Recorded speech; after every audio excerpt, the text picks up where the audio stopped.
5वां अध्याय में अविद्यादि विविध सर्गों का वर्णन है। श्री मैत्रेय जी बोले,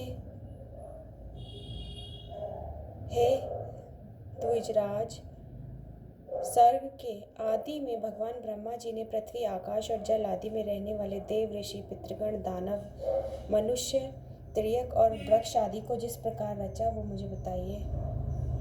तब श्री पाराशर जी बोले कि ठीक है, भगवान विष्णु ने जिस प्रकार इस सर्ग की रचना की वह मैं तुम्हें बताता हूँ। सर्ग के आदि में ब्रह्मा जी के पूर्ववत सृष्टि का चिंतन करने पर पहले अबुद्धिपूर्वक तमोगुणी सृष्टि का आविर्भाव हुआ। उस महात्मा से पहले अज्ञान, मोह, महमोह, क्रोध, अभिनिवेश नामक 5 प्रकार की अविद्या उत्पन्न हुई। उसके ध्यान करने पर ज्ञान शून्य, बाहर भीतर से तमोमय और जड़ नगादि रूप 5 प्रकार का सर्ग हुआ। नगादि मतलब वृक्ष, गुल्म, लता, विरुद्ध, तृण। बराजी द्वारा सर्वप्रथम स्थापित होने के कारण नगादि को मुख्य कहा गया है, इसलिए यह सर्ग भी मुख्य सर्ग कहलाता है। उस सृष्टि को पुरुषार्थ की असाधिका देखकर उन्होंने फिर अन्य सर्ग के लिए ध्यान किया तो तिर्यक स्रोत सृष्टि उत्पन्न हुई। यह सर्ग वायु के समान तिरछा चलने वाला है, इसलिए तिर्यक स्रोत कहलाता है। ये पशु, पक्षी आदि नाम से प्रसिद्ध है और प्रायः अज्ञानी, विवेक रहित, अनुचित मार्ग का अवलंबन करने वाले और विपरीत ज्ञान को ही यथार्थ ज्ञान मानने वाले होते हैं। ये सब अहंकारी, अभिमानी, 28 वधों से युक्त, आंतरिक सुख आदि को पूर्णतया समझने वाले और परस्पर एक दूसरे की प्रवृत्ति को न जानने वाले होते हैं। उस सर्ग को भी पुरुषार्थ का असाधक समझ पुनः चिंतन करने पर एक और सर्ग हुआ। वह ऊर्ध्व श्रोत नामक तीसरा सात्विक सर्ग ऊपर के लोकों में रहने लगा। वे ऊर्ध्व श्रोत सृष्टि में उत्पन्न हुए प्राणी विषय सुख के प्रेमी, बाहरी और आंतरिक दृष्टि संपन्न तथा बाहरी और आंतरिक ज्ञान युक्त थे। यह तीसरा देव सर्ग कहलाता है। इस सर्ग के प्रादुर्भूत होने से संतुष्ट चित्त ब्रह्मा जी को अति प्रसन्नता हुई। फिर इन मुख्य सर्ग आदि तीनों प्रकार की सृष्टियों में उत्पन्न हुए प्राणियों को पुरुषार्थ का साधक जान उन्होंने एक और उत्तम साधक सर्ग के लिए चिंतन किया। उन सत्य संकल्प ब्रह्मा जी के इस प्रकार चिंतन करने पर प्रकृति से पुरुषार्थ का साधक अर्वाक श्रोत नामक सर्ग प्रकट हुआ।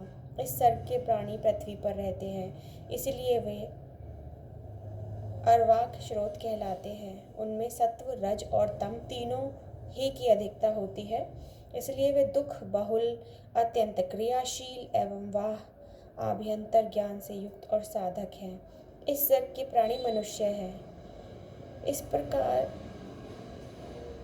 अब तक 6 सर्ग हो गए। उनमें महत्त्व को ब्रह्मा का पहला सर्ग जानना चाहिए। दूसरा सर्ग तन्मात्राओं का है, जिसे भूत सर्ग भी कहते हैं, और तीसरा वैकारिक सर्ग है जो इंद्रिय संबंधी कहलाता है। इस प्रकार बुद्धिपूर्वक उत्पन्न हुआ यह प्राकृत सर्ग हुआ। चौथा मुख्य सर्ग है पर्वत, वृक्ष आदि स्थावर। पांचवा जो त्रियक स्रोत के बतलाया है उसे कीट पतंगी जो योनि भी कहते हैं। फिर छठा सर्ग ऊर्ध्व श्रोताओं का है जो देव सर्ग कहलाता है। उसके पश्चात 7वां सर्ग अर्वाक श्रोताओं का है, वह मनुष्य सर्ग है। 8वां अनुग्रह सर्ग है, वह सात्विक और तामसिक है।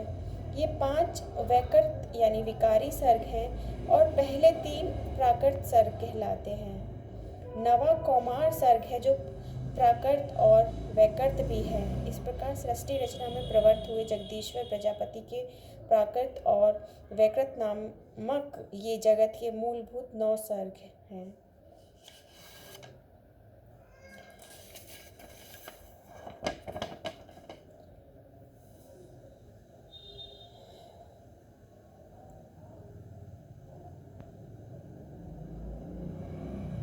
संपूर्ण प्रजा अपने पूर्व शुभाव कर्मों से युक्त है, अतः प्रलय काल में सबका लय होने पर भी वह उनके संस्कारों से मुक्त नहीं होती। ब्रह्मा जी के षष्ठी क्रम में प्रवृत्त होने पर देवताओं से लेकर स्थावर पर्यंत 4 प्रकार की सृष्टि हुई। वह केवल मनोमय थी। फिर देवता, असुर, पितृगण और मनुष्य, इन चारों की तथा जल की सृष्टि करने की इच्छा से उन्होंने अपने शरीर का उपयोग किया।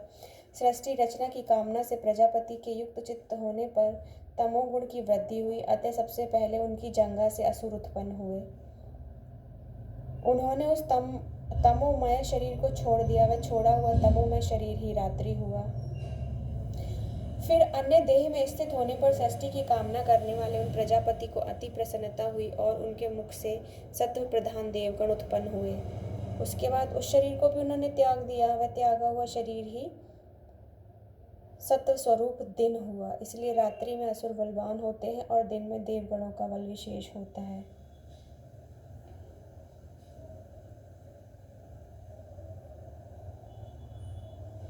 फिर उन्होंने आंशिक सत्व में अन्य शरीर ग्रहण किया और अपने को पिता समान मानते हुए अपने पार्श्व भाग से पितृगण की रचना की।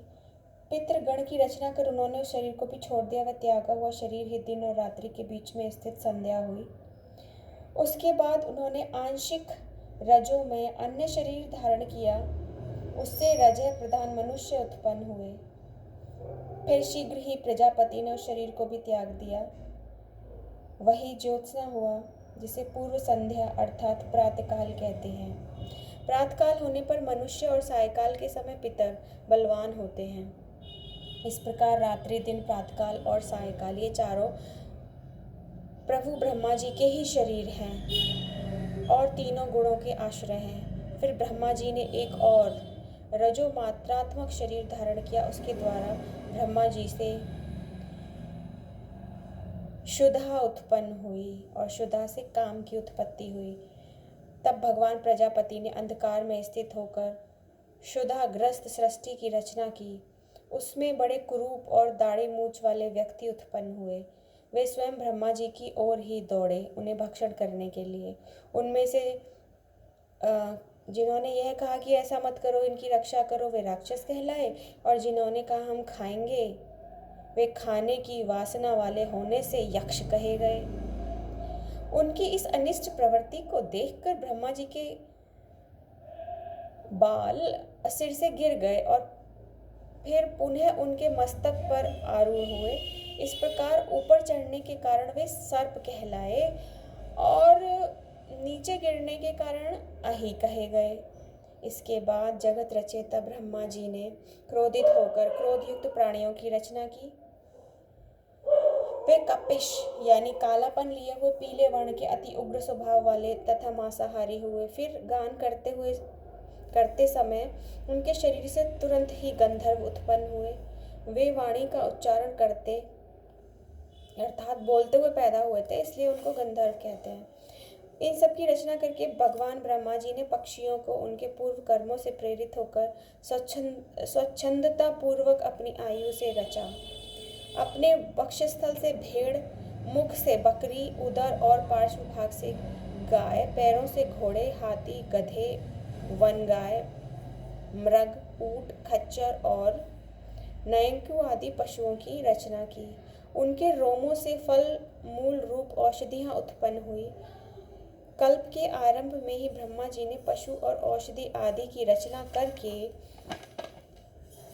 फिर त्रेता युग के आरंभ में उन्हें यज्ञादि कर्मों में सम्मिलित किया। गौ यानी गाय, बकरी, पुरुष, भेड़, घोड़े, खच्चर और गधे ये सब गांव में रहने वाले पशु हैं। जंगली पशु ये हैं जैसे व्याघ्र, वन गाय, हाथी, बंदर और 5वें पक्षी, छठे जल के जीव और 7वें सरीसृप आदि।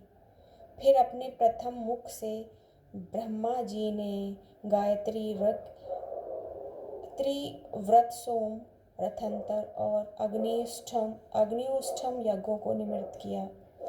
दक्षिण मुख से यजु, त्रेष्टु, पशंद, पंचदशोतम, वृहत, साम तथा उक्त की रचना की। पश्चिम मुख से साम, जगती छंद,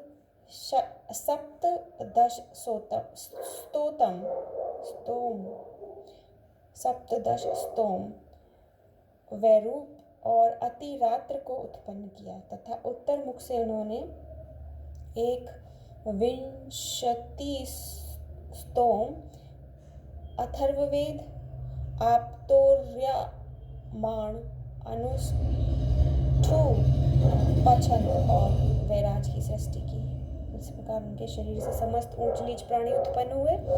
उन आदि कर्ता प्रजापति भगवान ब्रह्मा जी ने देव, असुर, पितृ गण और मनुष्यों की सृष्टि कर बाद में कल्प का आरंभ होने पर फिर यक्ष, पिशाच, गंधर्व, अप्सरागण, मनुष्य, किन्नर, राक्षस, पशु, पक्षी, मृग और सर्प आदि संपूर्ण नित्य और अनित्य स्थावर संगम जगत की रचना की।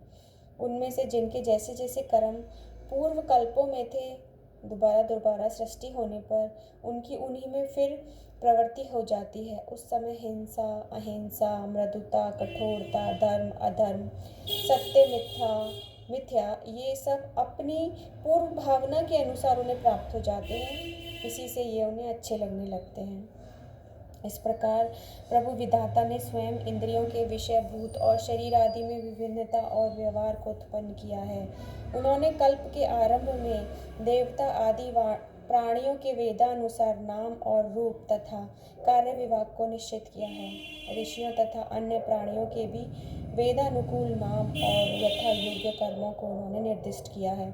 जिस प्रकार विभिन्न ऋतुओं के पुनः पुनः आने पर उनके चिन्ह और नाम रूप आदि पूर्ववत रहते हैं, उसी प्रकार युग आदि में भी उनके पूर्व भाव ही देखे जाते हैं। सृष्टि रचना की इच्छा रूप शक्ति से युक्त वे ब्रह्मा जी सृष्टि के प्रारब्ध की प्रेरणा से कल्पों के आरंभ में बारंबार इसी प्रकार सृष्टि की रचना किया करते हैं। 5वां अध्याय था ये।